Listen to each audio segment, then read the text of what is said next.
Have you ever wondered how a single spark can change the destiny of an entire community?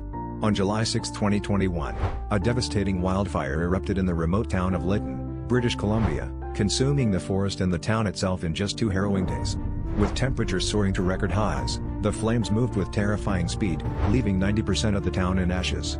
Official sources reported 2 fatalities and several injuries, while over 1,000 residents were evacuated.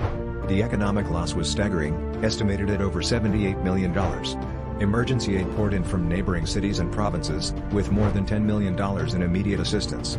The charred remains and haunting memories now stand as a testament to the ferocity of nature and the resilience of the human spirit.